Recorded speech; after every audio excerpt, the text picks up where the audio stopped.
Hi అందరికీ welcome to study guide for you. మనం ఈరోజు తెలంగాణ ఎంసెట్కి కావాల్సినటువంటి సర్టిఫికేట్స్ ఏమేమి కావాలో వాటి గురించి తెలుసుకుందాం.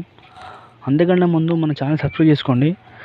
మనకు తెలుగు గురించి అయినా, నీట్ గురించి అయినా, ఏపీ ఎంసెట్ గురించి అయినా, లేకపోతే వెటరీ ప్రతి ఒక్క బైపీసీ రిలేటెడ్ ప్రతి ఒక్క కౌన్సిలింగ్ గురించి మనకు ఇన్ఫర్మేషన్ ఆన్ టైంలో ఇవ్వడం జరుగుతుంది. ప్రతి ఒక్క ఇన్ఫర్మేషన్ మనకు మన ఛానల్లో ఉంటుంది కంటెంట్. కాబట్టి ఖచ్చితంగా మన ఛానల్ని సబ్స్క్రైబ్ చేసుకోండి, లైక్ చేయండి. మేము ఎంసెట్ రాసిన వాళ్ళకి, నీట్ రాసిన వాళ్ళకి షేర్ చేయండి.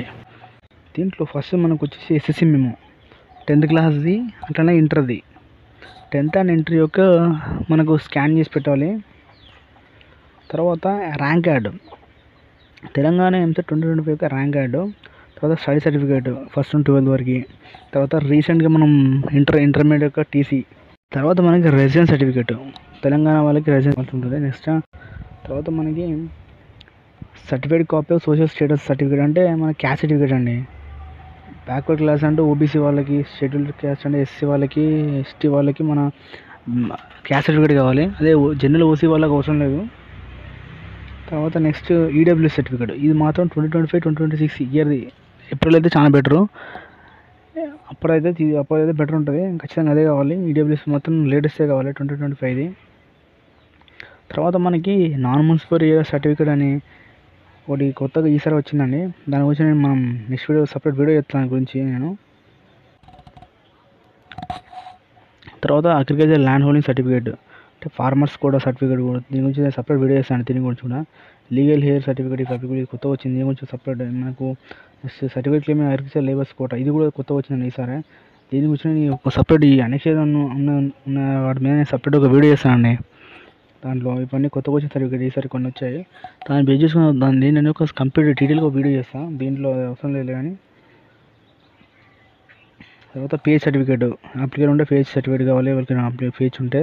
తర్వాత cap, child of armoured person certificate, NC certificate, sports, ఎవరికైనా స్పోర్ట్స్ సర్టిఫికేట్స్ ఉంటే కనుక ఆ స్పోర్ట్స్ సర్టిఫికేట్ కూడా కావాలండి, ఉంటే పెట్టవచ్చు అడిషనల్గా.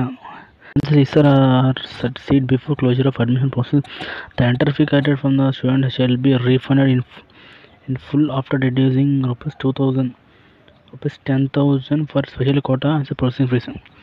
అంటే దీని అర్థం ఏంటంటే అండి, ఫస్ట్ ఎవరైనా సీట్ అనేది క్యాన్సిల్ చేసుకున్నాను అనుకో, admission process first round, second round, 3 rounds ఉంటాయి కదా. ఇప్పుడు 3 రౌండ్స్ లోపు నువ్వు సీట్ వచ్చింది, నువ్వు సెకండ్ రౌండ్ వరకు క్యాన్సిల్ చేసుకున్నావు అనుకో, థర్డ్ రౌండ్ అయినా స్పెషల్ కోటా ఇంకోటి ఉంటుంది. ఆ స్పెషల్ కోటా రౌండ్ వరకు నువ్వు సీట్ క్యాన్సిల్ చేసుకున్నావు అనుకో, వాళ్ళని ఫీజు నుంచి 2,000 అనేది ప్రాసెసింగ్ ఫీజులుగా కట్ చేసుకుంటారు.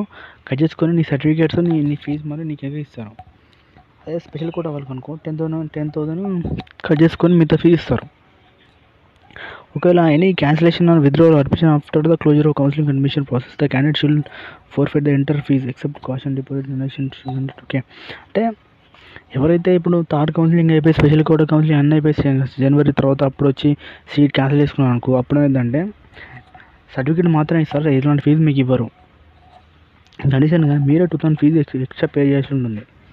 అదే స్పెషల్ కోటా వరకు ఏమో 10,000 ఫీజు ఎక్స్ట్రా పే చేయాల్సి ఉంటుంది. ఎందుకంటే అదే మన కౌన్సిలింగ్లో స్పెషల్ కోటా కౌన్సిలింగ్ వరకైనా, థర్డ్ కౌన్సిలింగ్ అయిపోయిన స్పెషల్ కోటా వరకైనా మీరు ఒకవేళ సీట్ క్యాన్సిల్ చేసుకుంటే మీకు కట్టిన డబ్బులు వెనక్కి ఇస్తారు.